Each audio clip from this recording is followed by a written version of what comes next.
Welcome to Evolutionary.org Hardcore 2.0, episode 124 coming your way. Today is going to be a really good one. Mobster and I were going to go over why clarity of goals is important.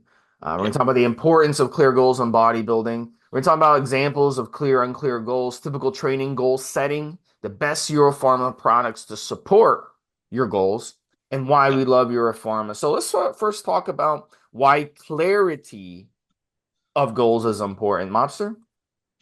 Yeah, look, guys, this is, we're going to give so many examples, and it's probably quite simple just to give me an example right now, Steve. If I say to you guys, who doesn't want to be rich? Who doesn't want to be wealthy? Most of us would put their hands up, okay? Um, and some of you might arguably have a certain amount of money in the bank already. Some of you may not. So a clarity of goal in that situation would be, okay, the big goal, the end goal is always going to be rich, to be wealthy. And there might be a specific number in mind, and we'll get to that as well. But what are you doing today to make that happen? You can't just say, I'd like to be rich, and then that's it, and leave it there.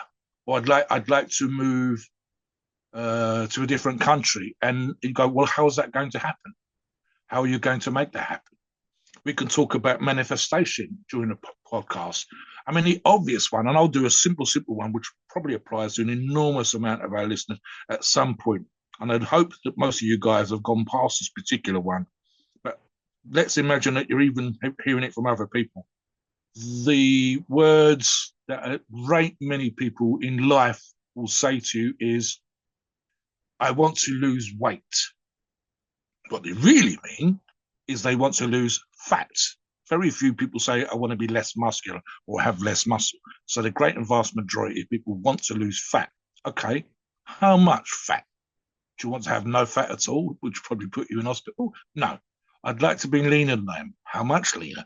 And so on. And it's that much easier for you as an individual to hit certain goals, certain aims, etc., as you are more specific. So, as a good example, if a person was 25% body fat, Steve, you can argue that a reasonable level of body fat would be somewhere between 10 and 15%. So, an obvious number would be say that I'd like to get down to 15% body fat, which involves losing 10% body fat. Now, you can calculate what that is, and you can then make that into short, medium, and long term goals. And a short term goal might be £2 in the next few weeks. All of a sudden, you have a much clearer target, a much clearer objective, and a much clearer goal. And it's that much easier, baby steps, £2 in the next few weeks, £4 in a few weeks after that, and so on and so forth. And then perhaps in 3 months' time, they are going from 25% body fat to 15% body fat. And I would actually argue in some ways, Steve, having that clarity of goals is easier than being vague, because vague would say, I'd like to lose weight. I go, okay, let's get £1 off you. And is that going to be enough? No, of course it is. £2? No, I've got to lose more than that. Well, then you don't just want to lose weight. You don't want to lose weight, muscle, and fat, and you have a specific number in mind. And once you specify that number, it's that much clearer. Now, the obvious thing is, Steve, is we could talk about this as a life thing as well as a gym thing. And the focus of these podcasts, of course, centers around gym and the healthy lifestyle, etc., etc. But like I said, whether it's being rich, getting a certain amount of steps every day, reading a book or whatever else, once you get more specific, the goal becomes that much clearer. And so the idea then would become, okay, so clarity of goals is important. You go, look, guys, some of you might be new to training. You go to talk to a PT in the gym, personal trainer. You can't really just say, I'd like to be fit. Well, you could be fitter tomorrow than you are today. What you have is really an actual number in mind. And once you the verbal manifestation, Steve actually says, once you manifest it, literally write it down or verbalize it, it's that much easier to think about. So, for example, with the rich stuff, you might need to be more educated. Okay, let's get you into school. Let's get you studying. You might need a better job. Okay, so let's get you educated for the new job. Because staying and working at McDonald's serving fries is not going to make you rich. So the idea of being rich is, well, how's that going to happen? With the lottery? No. Clarity of goals Manifestation of your goals comes with clarity, and therefore, once you are clear on certain particular objectives, it should be arguably easier. Might be if you fail a little bit disappointing, but then that's why we have short term and medium goals. So talk about that, especially Steve. I mean, you're not going to focus on training today. We could talk about short term and medium goals in the gym, and we can talk about how we do certain things. You and I have done or will do in the future, hit certain numbers, hit certain goals, and how we make those things happen. And arguably, Steve, it's why you and I are doing these shows, because we've arguably had some small degree of success in our life at these particular things. But you could even, if you like, Steve, to give an example just in life, things that you've done in life that you've manifested by being clear in your objective and clear in your goal. So, look, over the years, I've been on a lot of forums. I started out back in the day on sports forums, and back in those days, it was just as bad as it is today. I mean, like, it was toxic, bodybuilding forums. Back when I started back on the EF forum, in those days, you had a few toxic people, a few negative people. So luckily on our forums today, 99% of it is positive. You do have the occasional asshole, who's going to be negative. But setting goals comes with being positive. One of the things that these assholes will do is they'll piss on your parade. You'll come out and you say, you know what, I want to have this goal, I want to have that goal, and they'll piss on you. They'll piss on you right away because they're negative. They're negative losers and they've never accomplished anything in life.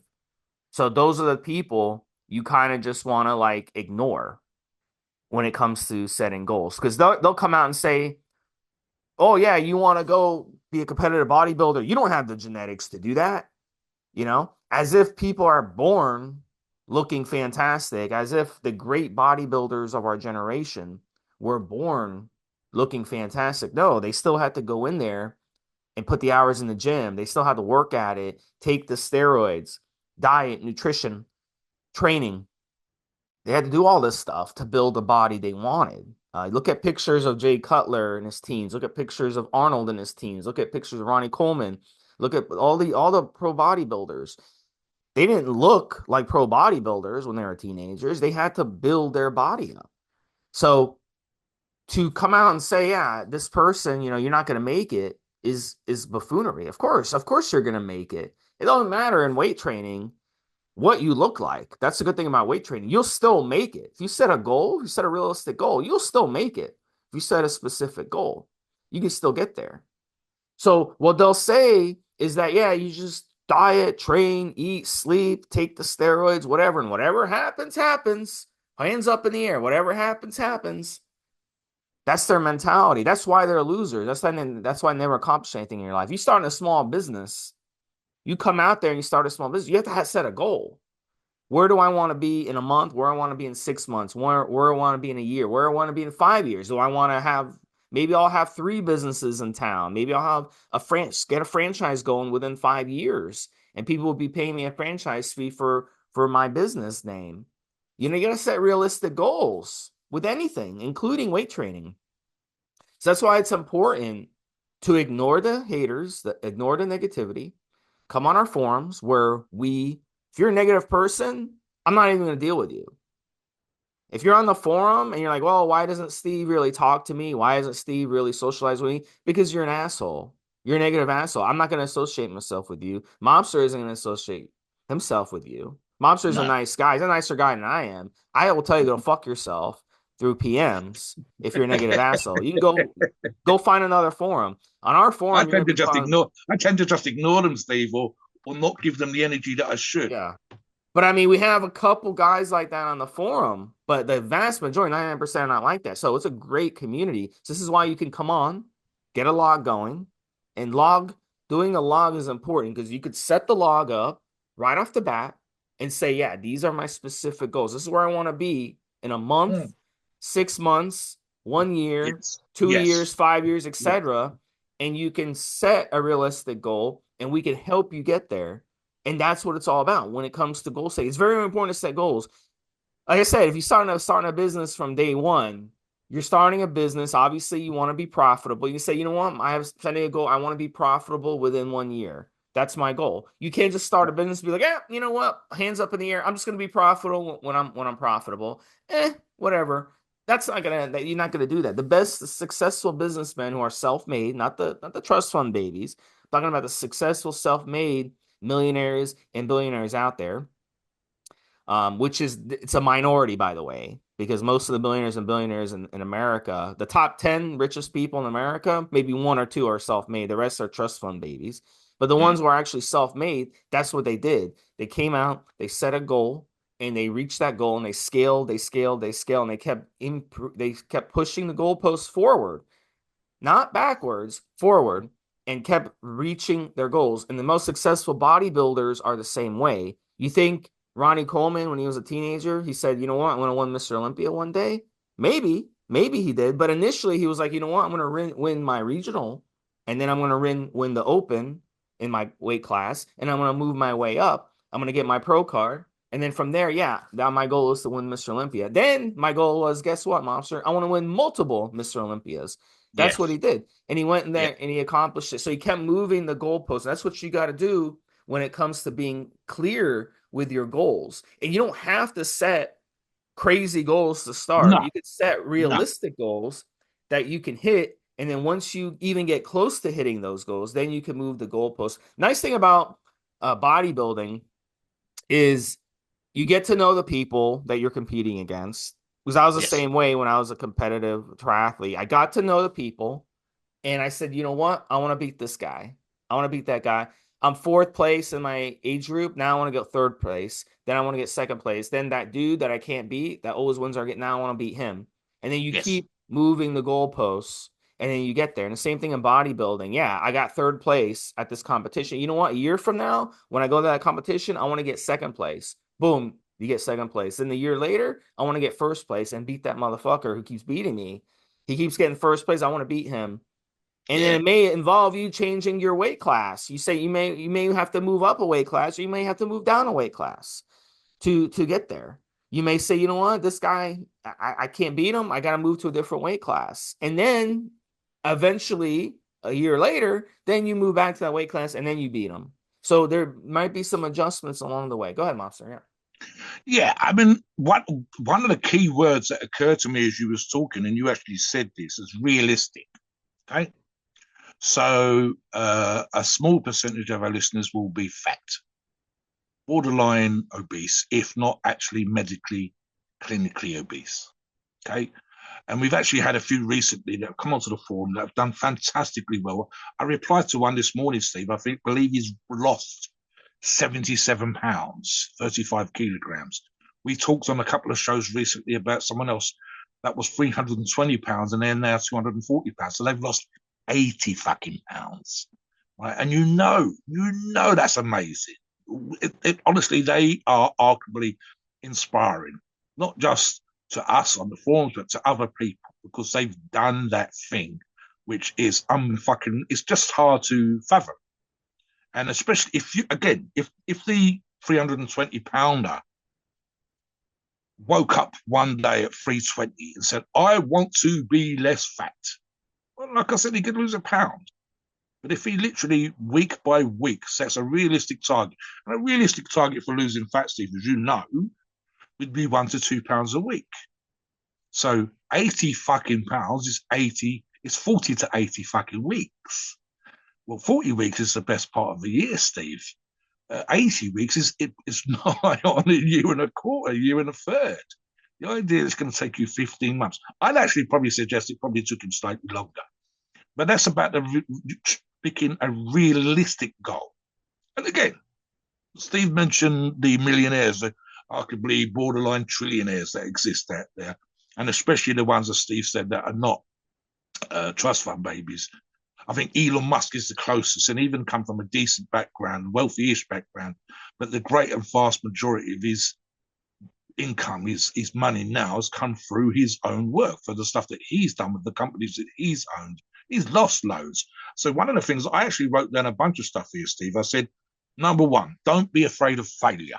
I have had goals, recent goals. I've got a target right now for something I'm trying to achieve. The question is it realistic? And I've had to reset. on that particular goal. I've done it in training when a training session was horrendous in the morning. Go up, go for a walk, motherfucker, have something to eat, chill the fuck out, come back in a couple of hours, do it again. And the afternoon session's been that much better. So, and then again, I've done stuff where the program was going really well. I've got halfway through the program and I've hit an absolute wall. I did this recently, Steve, when I had that. I wanted to Hatfield squat 900 pounds, 410 kilos, 905 pounds, whatever the fuck it was. And I got into that program, was feeling ready, tried and failed miserably. And it took me an additional over the program where I should have been, took me an additional 3 weeks to reset, go back a few steps, re-hit the stuff that I should have actually done training wise instead of trying to hit the number, and then continue through to the end goal and be successful. So the billionaire trillionaire thing is a great analogy again, Steve. We know, because you can read these biographies, there are many very successful people, Dragon's Den, or whether they call it the Shark's Den or whatever it is over in the States, Steve, where they have failed, and they have failed miserably. They've been up to their arse in debt. They've been borderline bankrupt. They may well have been very, very lucky not to have been thrown in jail. They owed that much money. They owed that much to debtors, etc., etc. And they've absolutely fucked up horrendously. And now they're on Dragon's Den. Now they're on the Shark's Den, whatever it's called. And they own multiple successful businesses. They've invested in multiple successful businesses. So what happened is they failed, but they learned from their failures. They went back to the beginning. They were much, much clearer in handling their debts, much, much clearer in handling their taxes and things that needed to be paid for, much, much better at giving out jobs to people who could do the job better than they could in certain particular places and so on and so forth. So they learnt from their failure. So it's perfectly fine for us. In fact, arguably, Steve, the way that we train, the way that we lift, when we talk about training to failure, we're not learning from that. It's actually something we're comfortable with. Training to failure means we've fatigued the muscle to the nth degree. If we haven't made the muscle grow, if we haven't burnt the calories that we needed to in cardio, because we've literally ground ourselves to a halt, we've trained so hard on chest that our arms won't move, the bar won't move, and our buddies had to spot us. We've done cardio so much, we've almost fallen off the machine and had to lay on the floor with our legs shaking. That's actual failure, but in a positive way. So most time, I would argue, Steve, that the failing is actually kind of okay. It's actually part of the being success. It's part of that particular way of doing it. And look at the time when you failed in the gym. You have arguably been successful. You've actually hit the goal because your goal that day was to fatigue the fuck out of your ass. It was to go in the gym and, I quote, smash it. Now, that's a little bit vague. But if you went into the gym and you said, again, just choose the bench, your chest as an example, I will do my absolute damnedest today. I would do these many sets and this many reps. And on the last set, I would do as many reps as I can till my arms are shaking and my body has to take the bath. My goal today is to fatigue myself as much as possible. You'll starting to become clear of your goal. For me, Steve, it's numbers. Something you said about compete applies to me. I was, prior to my winning multiple British championships in the competitions that I've done in the past, my first time competing in an actual competition, I was one place from the bottom. And I think I was actually at the bottom, but they had to do a count back on the scores and I got moved from 8th to 7th. The next time, I was 3rd, but there was only 3 in my class, which meant I was still last, or very nearly last from the previous thing. And it took me another 2 years of not listening and then finally paying attention to the person that was actually my main rival later on, mentoring me and telling me to work on my weaknesses, to pay attention and to bring my weaknesses to the point where in a bigger group, I was suddenly 3rd, 4th, and then 3rd, and then 2nd, and then I was in contention. And then I started kicking his ass, exactly like Steve said. So that took me an absolute minimum of 4 years just to be in contention. Now, for most people, that would be incredibly frustrating. If you're trying to be wealthy, it's frustrating. But look at the journey. I ended up winning the British Championships 4 times, the European Championships twice. I almost needed to fail. I almost needed to learn what the difference was and what I needed to do to work on my weaknesses. And this is a great example in the gym. Okay. Most of our listeners, and we've talked about this on other shows, Steve, have gone to the gym, and some of our listeners do them amazingly well. Some of the people on the forum have done fantastic journeys, whether they're dealing with addictions, losing fat, or just hitting their fucking goals because of logs they do on the forum. How many times have you and I, and I'm sure our listeners will identify with this, seen people in the gym whose only goal seems to be to go to the gym? I'm going to the gym today, my darling. What's that for? Oh, you know me, I like working out. And they will see these people around them in the gym. Arguably, Steve, almost going through the motions. This is especially true of what we would call the less hardcore gyms. Do a little bit of cardio, a little bit of weights, feel good about themselves, leave. Most of the people listening to this show don't fall into that group. You're in the group of, I'd like to have a particular goal. I want to hit certain particular numbers. So we're going to talk about examples of what we call clear versus unclear, which I've touched upon at the beginning, but we're also going to talk about typical gym goal setting and some real simple processes of how you can do that. Let's touch upon now, Steve, just to be clear on this last section, the unclear versus clear again. So again, I'll use the bench press. And guys, just because I use the bench press all the time, anything you want to do in the gym and in life can be replace my analogy of the bench press. But let's use the bench because it's a super common lift, especially amongst the male demographic of our listeners. You might be someone that either wants your chest to be bigger, literally go from, let's say, a 38 to a 40 chest, or someone that would like to bench 3 plates, 315 American, 308 European, the kilos. And that would be a big goal. For a lot of people, the actual percentage of people that can do 3 plates aside is relatively small. It's about 5% of most people that go to the gym, certainly 5% of people in the world. So your immediate goal should be, for example, Steve, you're benching currently 225, 2 plates aside on the bar, 220 kilos pounds if you're using 100 kilos here in the UK. And I would say, right, so a short target would be 120 kilograms, 264 pounds. So 245s and a 10 on each side. And to go from that to 250 and from that to 275. And being clear specifically. So your short, medium, and long term. Your long term is 308, 315 pounds, 3 plates aside. Your goal, right, you're hitting right now 2 plates. So 2 1/4, 2 1/2, 2 3/4, 3. I would say, Steve, that most people will not go from 2 plates to 3 plates in a year. The few of you will, and you'll do fantastically well.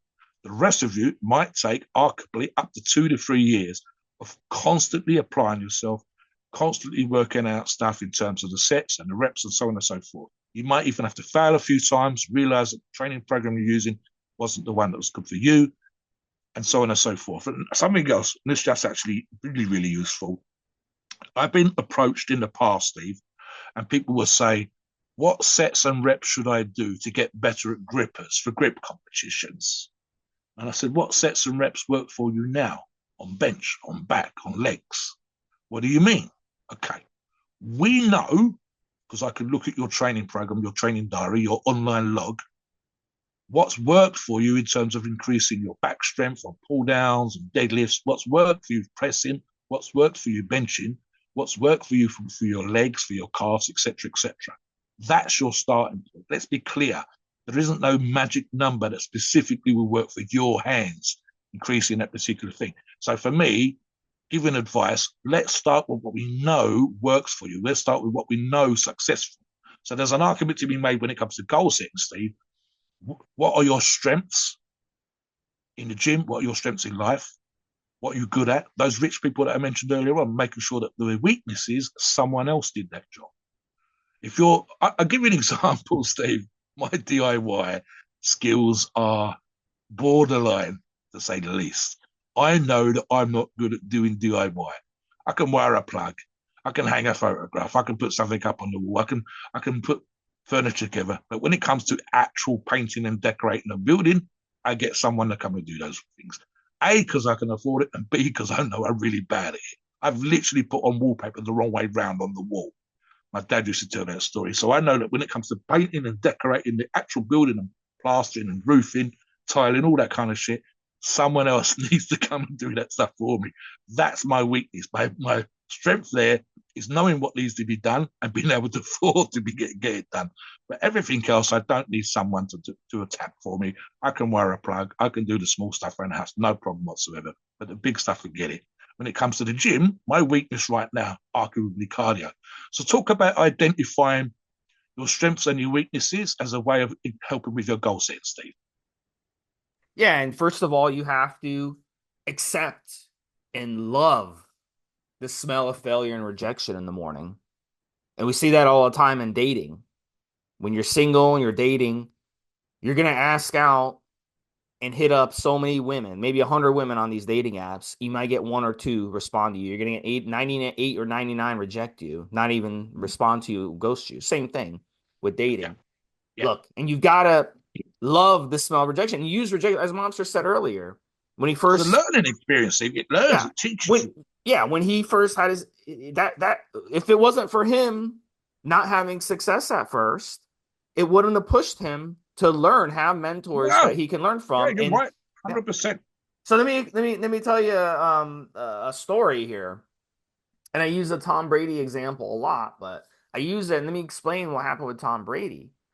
And we see professional athletes who fail over and over and over. Even a guy like Peyton Manning, he failed over and over. He couldn't win the big game for years. Don Shula, as a coach, he couldn't win the big game for years. And then they finally pushed through.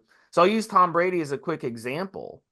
And Tom Brady, a lot of people don't know this, when he was in college at Michigan, he got benched over and over and over because the younger guy was who the coach recruited, and the coach wanted him, saw that the younger guy has the future. This guy is going to be with me for like 2 more years. Tom Brady's a senior, he's going to retire. I'm thinking of the future. So he would bench Tom Brady and put the younger guy in because he wanted the younger guy to get playing time. He wanted to see what the younger guy could do. So Tom Brady got embarrassed multiple times in college by being benched. Okay. Then when he got out of college, he went to the NFL Combine, and he was embarrassed again. He ran the second slowest time as a quarterback when they did the 40-yard dash. He displayed very little athletic ability. He looked like he never even lifted a weight in his life. He got embarrassed, and that caused them to tumble in the draft. That and the fact that he got benched so many times in college, right or wrong, caused him to tumble the draft. And during the draft, you got the first round, second round, third round, fourth. They got 7 rounds in the draft. And if you don't get drafted, you become an undrafted free agent, which gives you a very little chance of even making the team because teams don't want to invest in undrafted free agents. They want to invest in their own draft picks. But he fell all the way to the 6th round. There were so many quarterbacks picked ahead of him. I think there was 8 quarterbacks picked ahead of him. And only one of them ever amounted to anything, who's Champ Pennington, who was a first-round pick. But he was crying during the draft because he's like, what is wrong? Why am I not getting drafted? Who are all these other quarterbacks getting drafted in front of me? I never even heard of these guys. And he's crying and he's going for a walk, and his parents are crying with him, and they're like trying to calm him down. Finally, he gets drafted in the 6th round.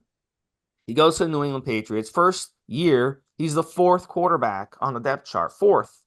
Okay. And he had to work his way up. He never even played his rookie year. His second year, he moved his way up to the second quarterback. And then the starting quarterback, a few games into the season, does something stupid and gets injured. He doesn't run out of bounds when he should run out of bounds. He gets hit and he ends up in the hospital. So Tom Brady takes over and he never gives the job back. Even though the guy, Drew Bledsoe, who was ahead of him, was the number one pick, former number one pick of the draft. And they invested a lot of money in the guy, but Tom Brady took it over. In that year, he even said this afterwards. I set a goal that we're going to win the Super Bowl that year. They're going to win the Super Yeah. Bowl as he came in. Nobody even heard of who this kid was. He came in, they took him all the way to Super Bowl, Mom. So there were 2 touchdown underdogs in the Super Bowl, and he Mm. still won the Super Bowl. So that's an example of rejection, rejection, rejection, and being the Yeah. underdog. And Yeah. that ended up being a motivational factor for him. So you got to attack your training the same way when it comes to goal setting and say, you know what? It's okay that I fail. It's okay that, hey, you know how many times I failed on bench press or squats or deadlifts? You know how many times I failed? Like, think about it. You're going to fail if you go and compete in a powerlifting competition. When I used to go, you know how many people scratch? When I would go to competitions, people would scratch. They wouldn't even get a single lift. Their score would be 0 because they'd scratch all 3 of their lifts because they're trying to Yes. push themselves to do more than what their body is capable of doing. but that's the rejection of it, of scratching. And they were able, the thing is, when you're in a powerlifting competition, you can't drop the weight down. So if you start at like 300 pounds, for example, you can't the next lift go down to 280. It's not No. going to work. You've got to guys do the same amount of weight or higher. So what people will do, they'll start off with a high weight because they don't want to waste one of their three lifts, and then they'll fail on that first one, then they'll fail on that second one, and they'll fail on their third one, so they'll completely scratch. And that's what happened. Half the guys usually scratch at these competitions Yeah, because of very few top powerlifters, Steve, have gone 9 for 9. And in fact, when they go 9 for 9, they've either not set high enough goals, or it's been someone like Ed Cohen, a GOAT, a greatest of all time lifter. Very, very rare for people to go 9 for 9 in a competition or strongman or any event. When you find darts or golf or American football or soccer or whatever else, someone that's been consistently good for the longest periods of time at the absolute highest level, they're nearly always goats. They're nearly always greatest of all time type athletes, because the reality is, and I've actually got some people talk about failing and not being okay with failing and resetting, etc., etc. Very few, if those goats that we can think of, have literally hit 9 for 9 or whatever other analogy you want to use again and again and again. Let me give you an example. And Steve talked about powerlifting, and Ed Cohen, I just read this the other day, Steve. He doesn't actually cite one of his 1,000+ pound squats because he thought it was high. He says, my actual preference is for one that's about 20 or 30 pounds less. If anybody says to me, what's the best squat you've ever done? I actually talk about the second best lift. He says, the first one was passed by the judges, the referees, whatever, at the competition, but I thought it was a bit high.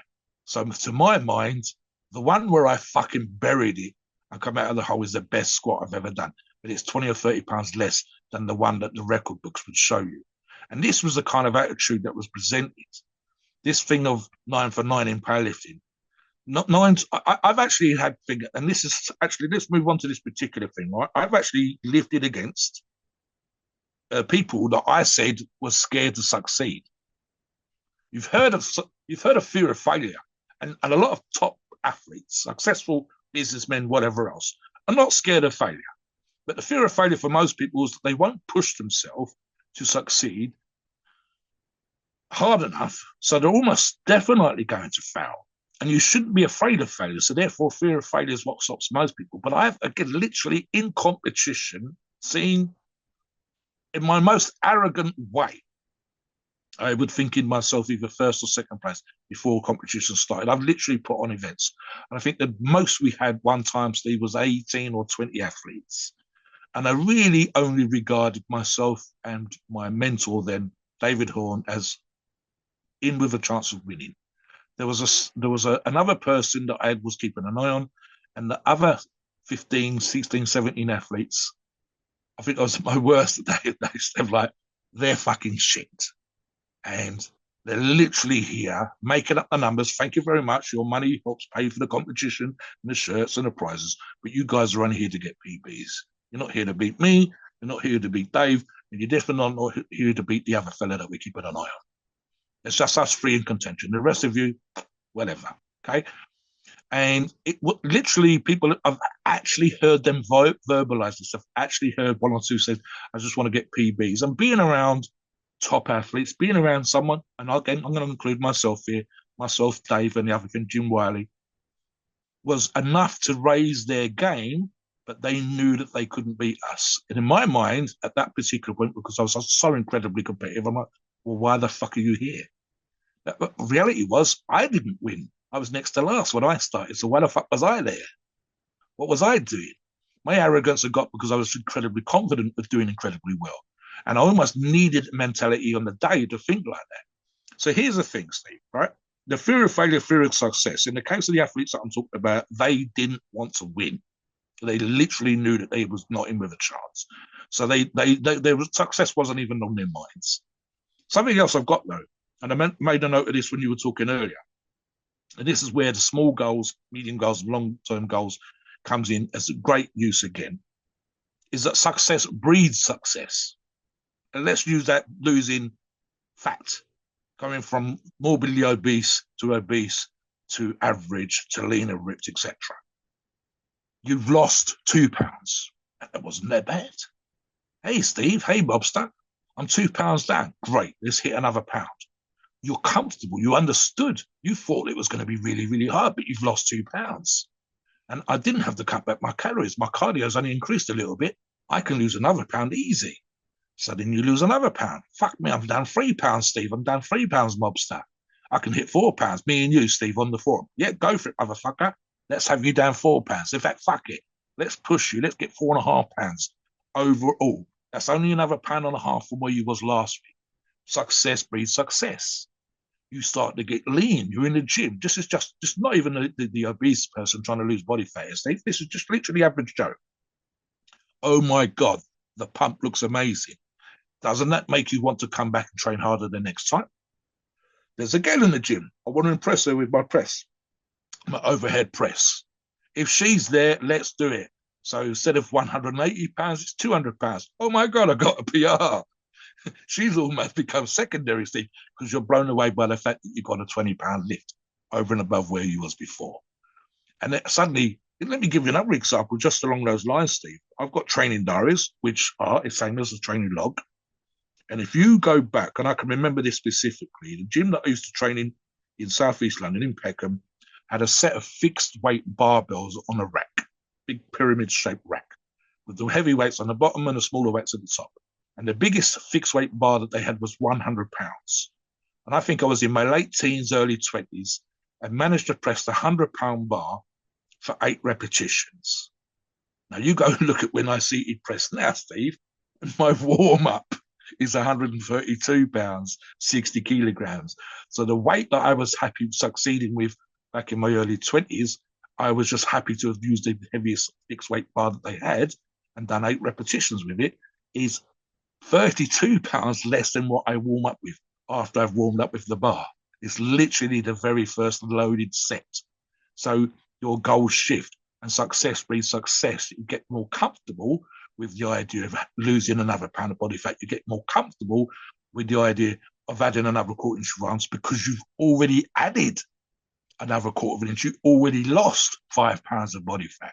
You see what I mean, Steve? So talk about success breeding success. And then we're going to give some, on that big, just before we move on and talk about Euro Pharma, we'll talk about specific goals in the gym that you guys can help achieve and examples of how to do it. Yeah, one of the reasons why you talk to any gym owner, they say, well, and this is something I learned years ago. I think it was in my mid-20s, is I talked to guys who had tried to open up gyms. They say, you know what? When you open up a gym, you get a rush of people sign up. A lot of times you get promotions and stuff. Then over time, you lose people, you gain people. You lose people, you gain people. It's a cycle. As gyms open up around you, they take away customers from you. But over time, he says that you actually bleed customers as people will quit. Because as you said, Lobster, people want to see results. And if they don't get results, then they quit. We want to see results. This is why we use Europharmacy's anabolic steroids. We want to see the results. We want to give our body every tool in the arsenal that they take things to the next level. So when you're using anabolic steroids, they do several things to break down barriers. They bind to SHBG. Yeah. They do things like increase protein synthesis. They help better partition the foods that you eat. Yes. They help harden up your muscles. They help build more vascularity. They help, yes.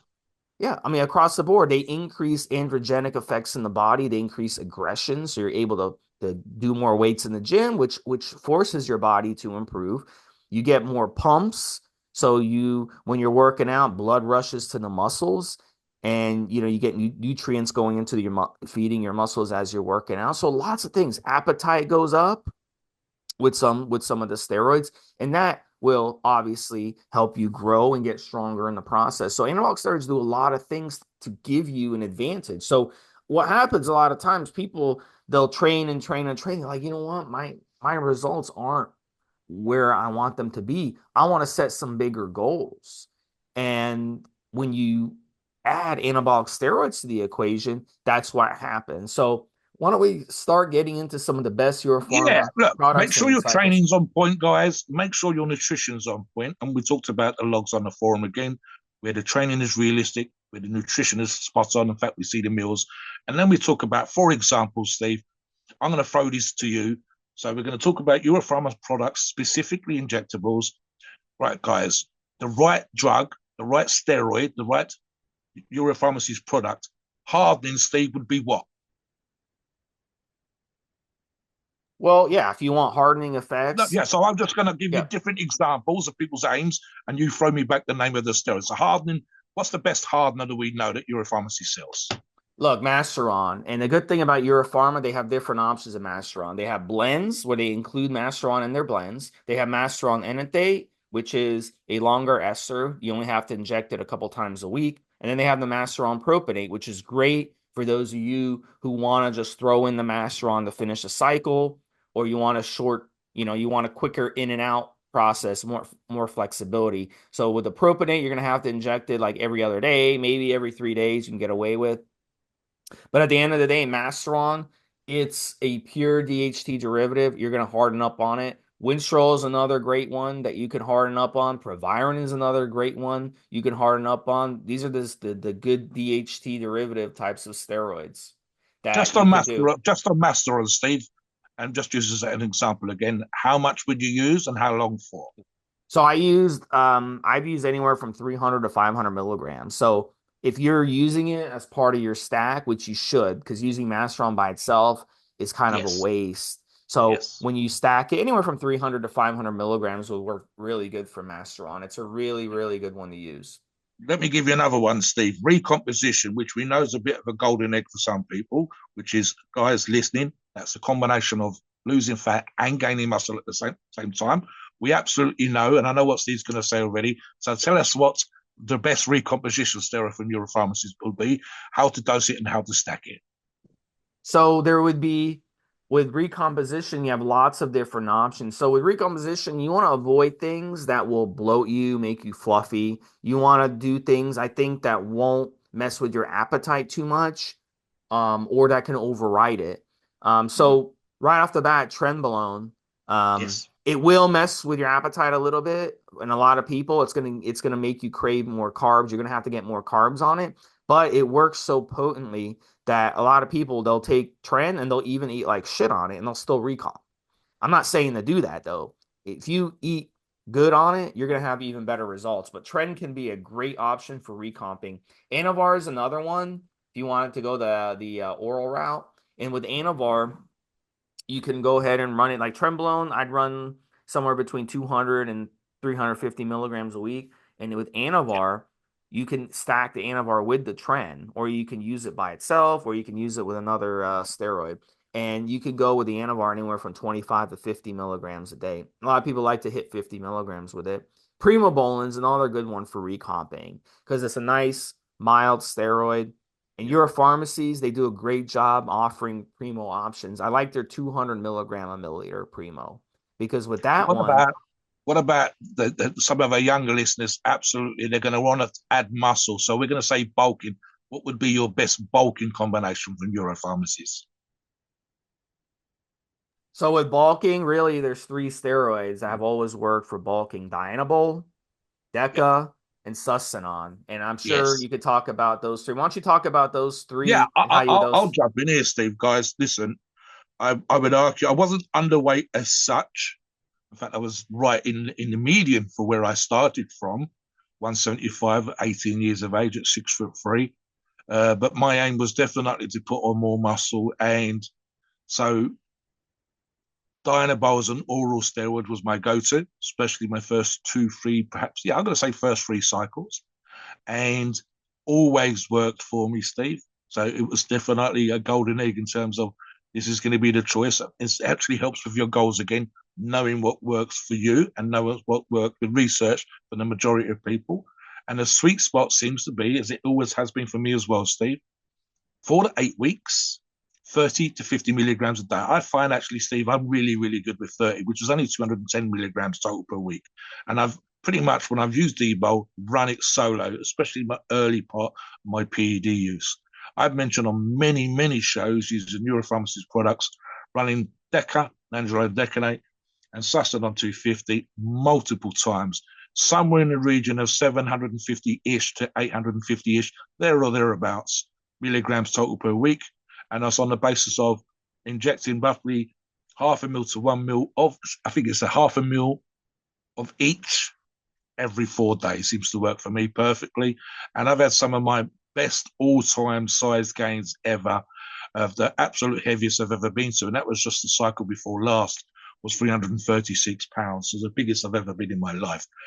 So for me, knowing what dosages works, I've actually run slightly higher and not been successful versus lower. The appetite increase has been off the scale. I've talked about that before. And again, Steve, the best for me, especially when it comes to injectables, orals, I like to go out to about 8 weeks. I've heard people talk about 4 weeks. You can obviously do things like running orals at the beginning and then injectables later on, or as a finisher. So start a kickstart and a finisher. For me, 8 to 12 weeks seems to be the sweet spot. 8 weeks typically now, mostly because I'm not training for competition, so I don't need to hit a certain particular thing for a competition. I'm just doing it for myself. And if I was competing, I would go out to 12 weeks. I have done 16-week cycles, but I don't like being on that long. Just doesn't suit me. I start to feel a bit look sort of run down, like I'm pushing myself too hard. Less from the toxicity of steroids, but more from the simple fact that I've been using steroids and I'm just hammering that now, pushing myself in the gym. And the flat out stuff for 16 weeks just doesn't suit me. Whereas working from the week 1 to week 12 is spot on for me. So that's what works for me personally. I have seen, and I think Steve and I would agree on this, I have seen people running 20-week cycles or even longer. And again, for the most part, we would argue against that. So again, guys, start with the lesser. Here's a quick example when it comes to steroids as well, Steve. Going high or running long, you can't take steroids out if it's too much. You can't undo what's been done. When we talked about failing in the gym, that's fine. When we've talked about resetting of targets, that's fine. That's almost taking a step back. But if you've injected it or swallowed it in the case of an oral, or you've run it too long, you can't jump into a time machine and go back. So I would argue, Steve, better to start low than high and better to run shorter cycles. And here's another reason why I talk about shorter cycles. I'll bring Steve in for this. I'm going to talk about Europharmacies again. I've said about shorter cycles having the advantage of less impact on your body in terms of your organs and stress, etc. Easier to recover from in terms of your PCC. And, of course, once you've done a cycle and you've run PCC and had time off, it gives you more opportunity to go back on in the same year. So there's an argument there, Steve, versus the 20-week cycles. It would then take 20 weeks to recover, and you're barely getting into whether or not you could do another cycle later on. So talk about short cycles versus long cycles, Europharmacist products, before we move on to Europharmacist specifically. Yeah, and I want to do a couple more categories as well. But yeah, when it comes to your pharmacist, they have you covered whether you want short cycles, 6 weeks, even 4 week with orals, 8 weeks, 10 weeks. If you want to go longer, 12 weeks, 14 weeks, 16 weeks, or 20 weeks, Yep. just be aware the longer you go, the harder it's going to be to recover. So they have different options. So you go with the shorter esters if you wanted to go a shorter cycle. Yes. Let's talk about Yes. some cutting options. Anavar, we talked about already. Winstrol, we talked about already. Tren, we talked about already. And Primo. These are really good cutting options. So with these, some of you are going to react really well to going the Primo route and just doing something very mild. You can cut your calories on it. It's not going to fuck with you like Tren is. If you cut calories Yeah. and carbs on Tren, your side effects are going to be atrociously bad. But some people are okay with that. They can handle it. General athletics, you just want to go and be a gym rat, do Yep. better when it comes to athletics, stuff like that. Equipoise is one of my favorites. It's very versatile. You can do a lot of things with it. You can do all the stuff with it. You can do cutting, bulking, recomping, all the stuff you could do with Equipoise. But it's also really good for general athletics if you want to be better on the basketball court or tennis court, or you want to be better at pickleball, or you want to be better at shuffleboard, whatever it happens to be, you could do that on Equipoise. And the nice thing about Equipoise is the side effects are very low. It's a testosterone derivative. So just imagine taking testosterone without the side effects of the estrogen and androgenic effects. So that's what What about Toronto there, Steve, as well? Yep, Toronto is the next one. Really good for athleticism. It's kind of a poor man's Anavar, and it doesn't give you those pumps, those crippling pumps that Winstrol and Anavar will. So you can use T-bol for athletic purposes, and it will give you the benefits of anabolic steroids without a lot of the side effects. So it's very similar to equipoise. It's kind of a stripped down version of these other steroids. And they designed it that way to reduce the side effects, to keep the side effects low on purpose. And then growth hormone. Europharma has excellent growth hormone options. Yeah, And the growth yeah, hormone is something really that a lot of people are starting to use more of now because it's so affordable, but also because it's so yeah, yes, accessible. Used to be not yes. accessible with growth hormone. Crazy expensive. Yeah, you used to have to back in the day when if you want a growth hormone, you had to find like an AIDS patient to buy it from. You Yeah. know, so it's very unethical, very difficult to find. I mean, there's not AIDS patients all over the place, so you'd have to have like a coach that had some connections with it. Because back in those days, growth hormone was very hard to find, very hard to produce. Now, because of Euro pharmacies, they do a great job of finding those great you know, uh, they know how to make great growth hormone, and they Yes. know they make it in bulk, so it's affordable. So you can afford it costs less than your car payment to get growth hormone a month, and a lot of people are choosing to go down that route. So growth hormone is a great way. Lance Armstrong, he got busted for growth hormone because as a bicyclist, he wanted something to help him recover from those long bicycle rides. And growth hormone is a great option. It's an anti-aging peptide. So you want to definitely, at some point, look into using growth hormone. In real terms, Steve, and I said this on another show, it's more cost effective now than it's ever been. Back in the day, and we're talking about 15 or 20 years ago, it was $500 when you'd be lucky to be earning that as the average man per week. Versus, as we do this show in 2024, just to give you an example, guys, you're looking at about $140, $160. So in real terms, per unit, the price has gone down, despite the fact that everything else you pay for has gone up. And the availability of good, solid growth hormone from companies like Euro Pharmacies is way better than it ever used to be. And of course, they've got peptides and they've got SARMs. Just for example, in the SARM, Steve, MK2866 or MK677 to aid with your recovery. Something that we need to talk about briefly, and I will actually reference human growth hormone and those two SARMs that I've just mentioned, is, and again, this is actually arguably Steve's part of failure, is the occasional way that you might get injured, making sure that you rest and rehab. Let me just touch on this briefly insofar as something that I do is I don't train flat out year round. I will literally cycle back my training and, of course, PED use for the same reason. And something we see that's common in people that are successful in the gym is that you tend to push your body sometimes a little bit too hard. So these healing peptides, healing SARMs, human growth hormone, helping you to recover from injuries and those little niggling pains because you guys are successful, because you're pushing yourself so hard from your pharmacies are going to help you in that particular regards. And look, guys, there's literally when it comes to products that are going to help you be successful in the gym, it's literally, I think that's what they call it, a triology, Steve. And I touched on this a little bit earlier on. You guys should, because you're listening to this show, the kind that go to the gym and want to be successful. You've listened to this show, so you set certain particular goals. You've got that short-term goal.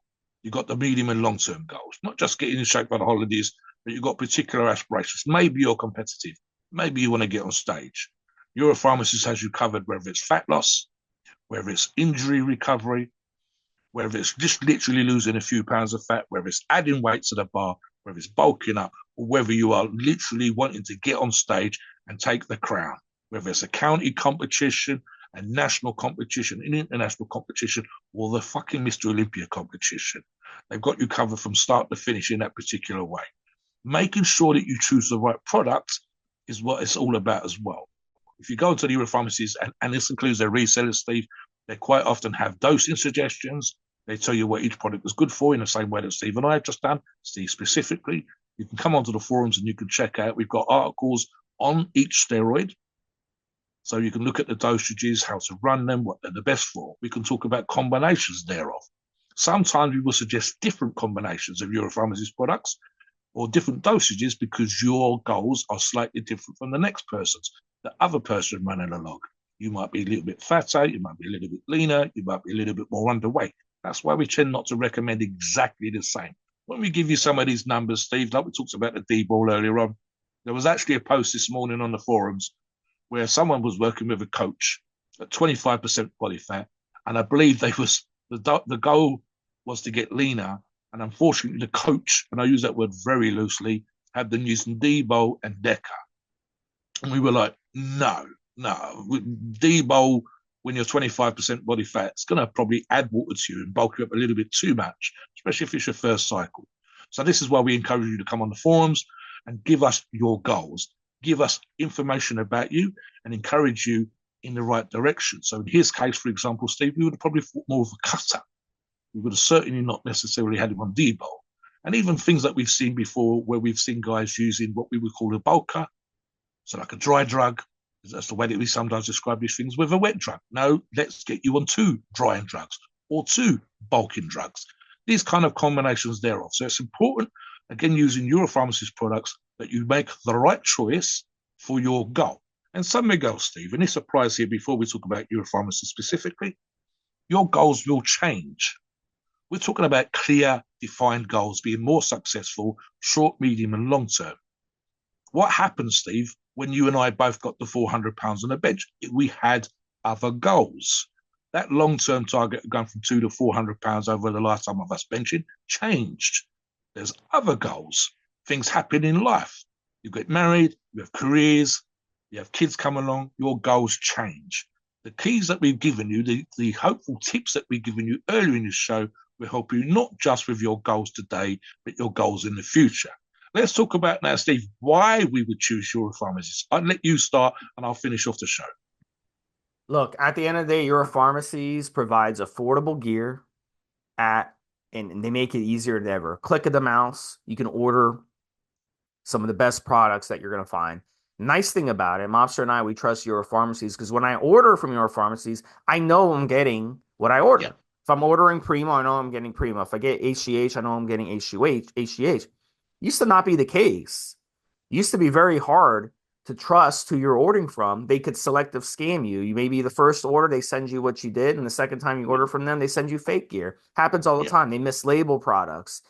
They don't have the product, so they'll just switch the label, and they'll put, they'll send you, instead of sending you what you ordered, like say you ordered Primo, they'll just take Deca and just slap a Primo label on it. You're not going to know.